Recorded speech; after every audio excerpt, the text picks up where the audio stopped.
Alright, this is the weekly update for Mr. Fix's science class for the week of October 8th. Let's see what we did in science class this week. Alright, so on Monday, we did the Skateboard Park. So students had to go to this website at that URL, and they had to explore the features of the sim for a few minutes, and they shared with their partner what they discovered.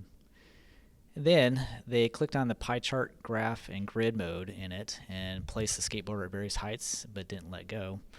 And with the elbow part, they described what happened to the potential energy in the bar graph. Right, so they had to press on the pie chart, the bar graph, and the grid, and then they had to hold the skateboarder at height of 2, 4, and 6. And they should have noticed that the potential energy increased as the skateboarder went higher and decreased as it went lower. So that's what they had to do for that part. Then they had to let the skateboarder go from a height of their choice, and they had to describe what happened to the potential kinetic and total energy over time. So they did this, and they should have noticed that the total amount of energy always equals the potential energy plus the kinetic energy. And they should have noticed that potential energy is highest when they were at the end, not moving, at the top. And then they should have noticed that the kinetic energy was the highest at the bottom, where potential energy was the lowest. And so the total energy of the system stayed the same. Then they had to click on the friction tab at the bottom and do the same thing as before and describe what happened to the speed of the skateboarder over time and what happened to make a claim as to why that happened. So friction right there. So again, we have speed, grid, bar, and pi.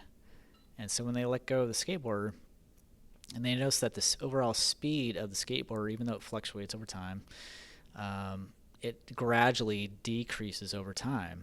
And they should see that, hey, all that kinetic and potential energy was converted into thermal energy because of friction between the wheels of the skateboarder and the surface of the half pipe. So none of the energy was lost. It was just transformed from kinetic and potential energy to thermal energy, and that's why the skateboarder stopped.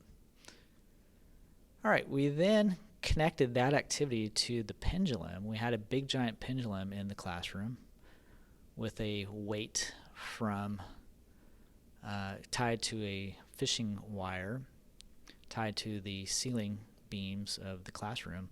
So we observed over the period, we saw that the pendulum kept swinging until eventually it lost its speed over time, and it slowed down throughout the whole period. And so we kind of related that to what happened with the skateboarder, because the pendulum was losing kinetic and potential energy over time due to friction between it and the air molecules around it and the connection to the wire.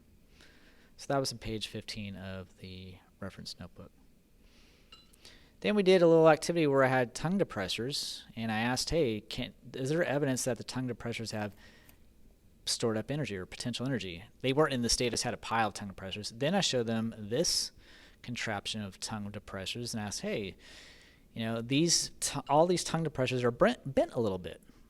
Is there evidence that they're storing potential energy? So if they're in the bent state, then yes, they do. And when they're released, they should transform that potential energy into kinetic energy, and that's in fact what happened.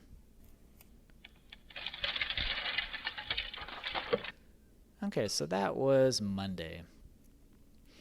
All right, and then Tuesday, Wednesday, Thursday, and Friday, we did Harnessing Human Energy lessons 1.4, 2.1, 2.2. So I have video walkthroughs of that. I'm not going to go into any details in this video on it, but if the student is absent, I highly recommend, this is what I made the videos for, to watch the video walkthrough so that when they see the slide deck takes them through every single activity in each lesson. But the slide deck doesn't give all the context there that they might need, so it's a good idea to watch the video overview. That gives more context to what happens with each activity of the slide deck. So we did that this week, and that's basically all we did, which is a lot. We actually did a lot. It wasn't little. So I hope you have a good weekend. Bye-bye.